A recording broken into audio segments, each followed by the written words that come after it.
350,000 people, living in a city where the air can freeze inside your lungs, where temperatures drop to -71 degrees Celsius. But here's the question no one asks. Why do they stay? Not how do they survive, not how do they adapt, but why do they choose this place when they could leave at any time?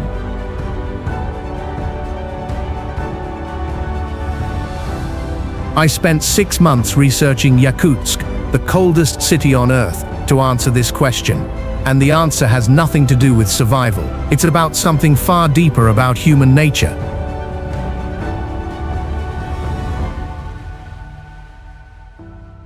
Because it turns out the Yakut people aren't fighting the cold. They're protecting something the rest of the world is losing. And when you understand that, you'll look back at your own warm life and wonder, who is truly surviving?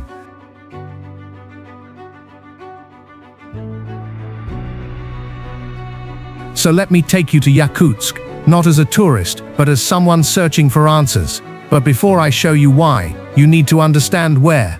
Because Yakutsk isn't just a dot on a map, it's where the Earth itself becomes a test of will.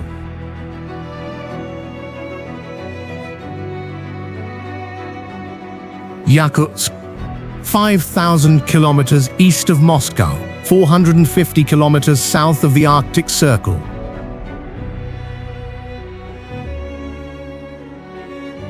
This isn't just the coldest city in the world. This is where the concept of winter itself must be redefined.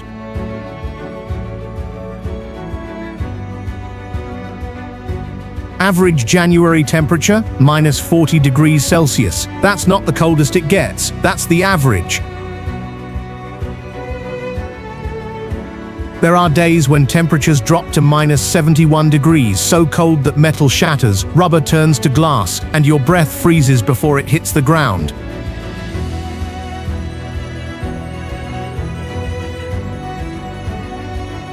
But cold isn't the only enemy here. Beneath the city, beneath every building, every road, every footstep is permafrost.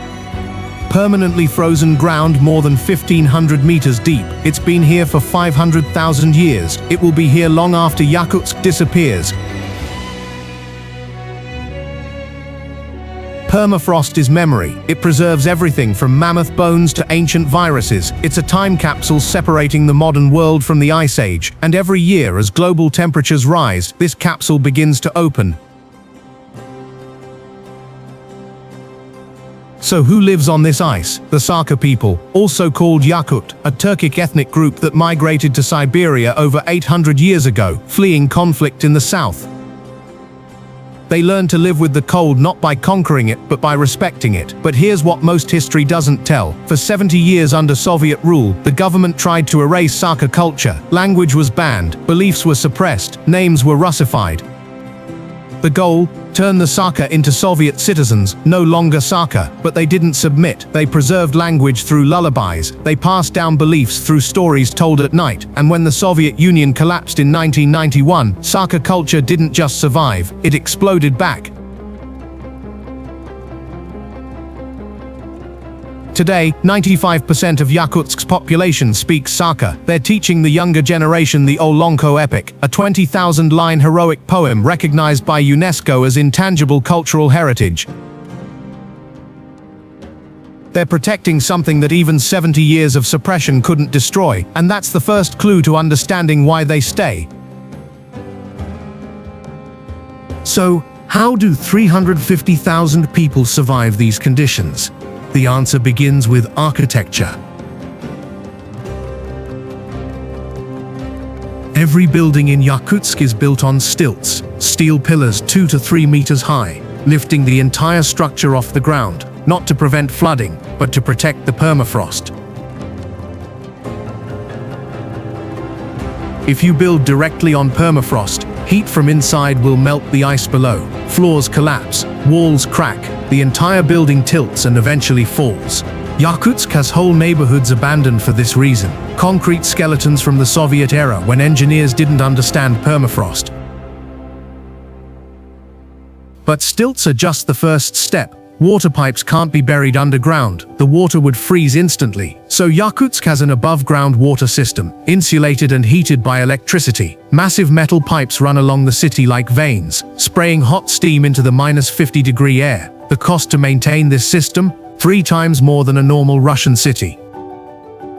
Then there's the human body. At -40 degrees Celsius, bare skin starts freezing after 10 minutes. At -50, that drops to 5 minutes. At -71, you have about 2 minutes before severe frostbite. So the Yakut wear layers, not like you think, 2 or 3 layers, but 5, 6, sometimes 7 layers of clothing, the innermost layer made from natural wool. The outermost layer made from reindeer skin, or Arctic fox, the only fur that can withstand the knife-like wind at these temperatures. But even with full gear you can't stay outside long. Yakutsk has a term for the months from December to February, cold injury season. Every year, hundreds are hospitalized for frostbite, lost fingers, lost toes, lost ears, not because they're careless, but because they're doing normal things like walking to the market, taking kids to school, or waiting for the bus too long.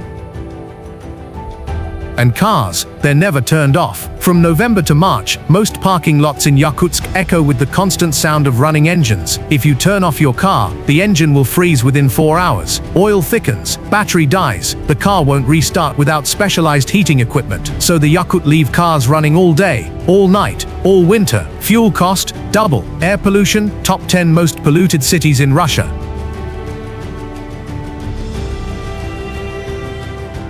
But that's not a choice, it's a survival condition. Then there's food. Nothing grows here. No farms, no vegetable gardens. From October to April, the ground is hard as concrete. Everything from vegetables, meat, milk, must be transported thousands of kilometers via the Lena Highway, one of the most dangerous roads in the world. The result? Food prices in Yakutsk are 2 to 3 times higher than Moscow. 1 kilogram of tomatoes can cost 400 rubles, nearly double the minimum wage per hour. But the Yakuts have an ancient solution. Stroganina. This is frozen raw fish, sliced paper thin, and eaten while still frozen. No cooking needed, no thawing needed, just fresh fish, a sharp knife, and -40-degree temperatures to keep it fresh.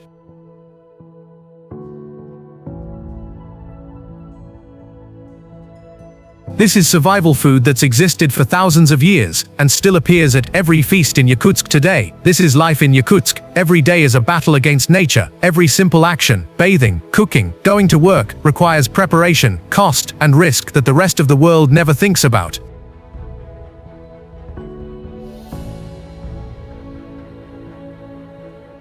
So why do they do this? That's the question we need to answer, because so far, I've only shown you what. Now we need to understand why.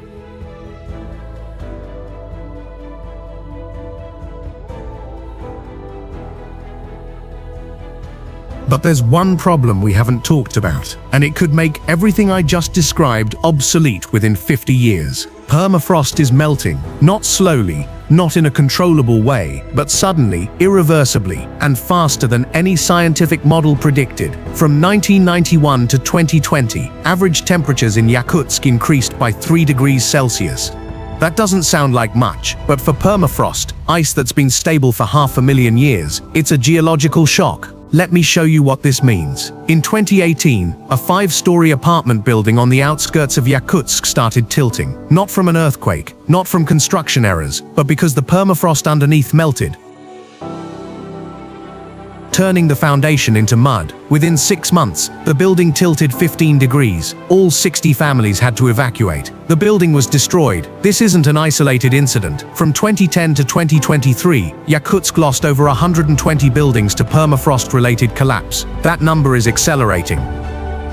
But buildings are the smallest problem. Permafrost isn't just ice, it's a massive carbon storage, holding nearly 1,600 billion tons of organic carbon, almost double the amount of carbon in the entire Earth's atmosphere. When permafrost melts, this carbon is released as CO2 and methane, making global warming even worse. It's a feedback loop. Temperature rises, permafrost melts, carbon releases, temperature rises faster, more permafrost melts.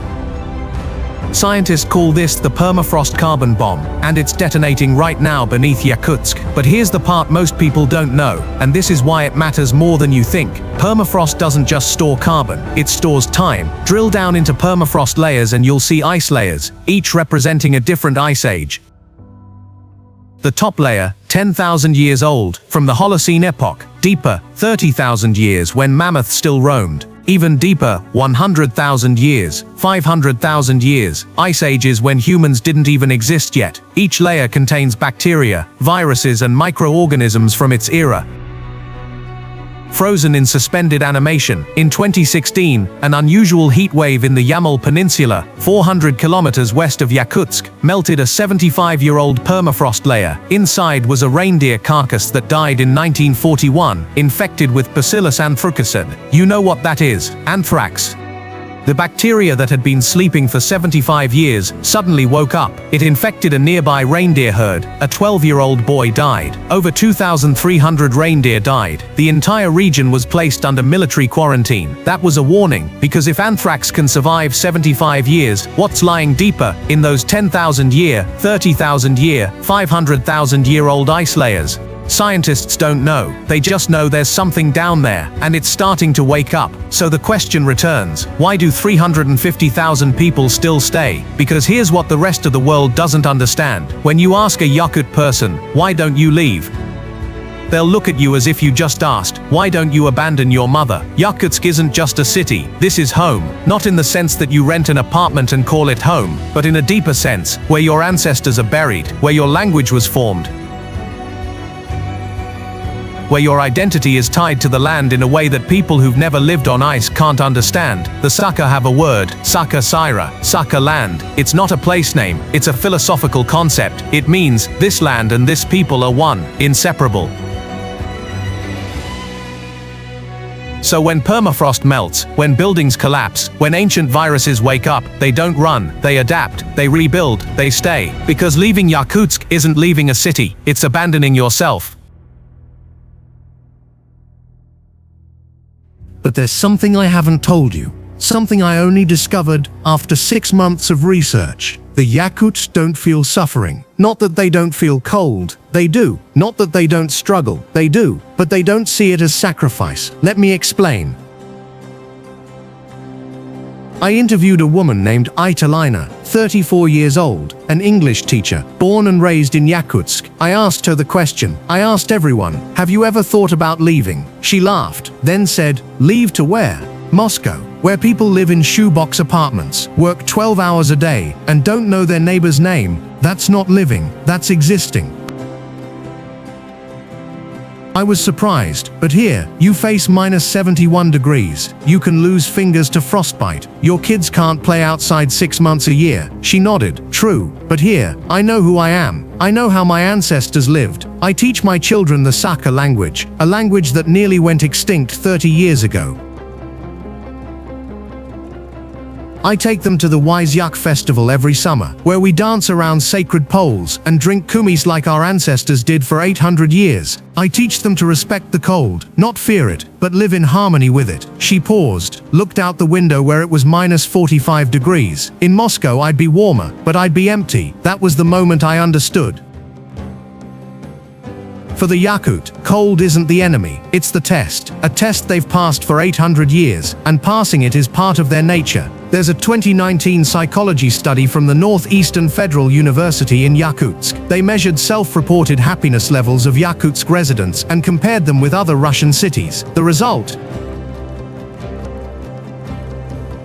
Yakut people rated their happiness equal to Moscow and St. Petersburg, despite average income being 30% lower, cost of living 40% higher, and temperatures 50 degrees colder. Why? Researchers found 3 factors. 1. Strong sense of community.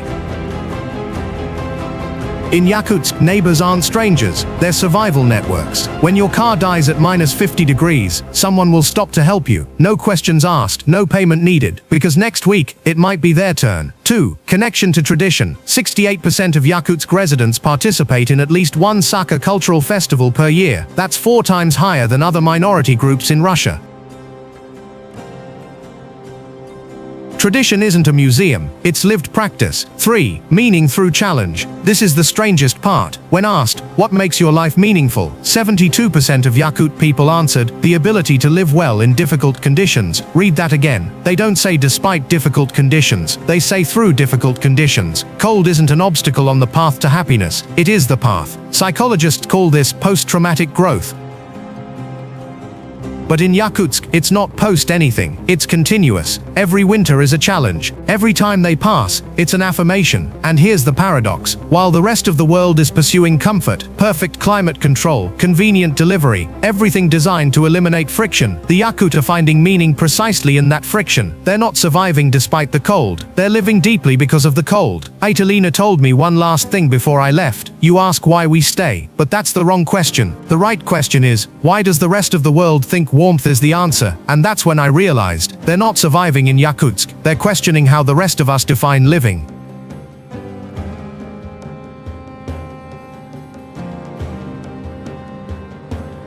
So who is truly surviving? Here's the answer.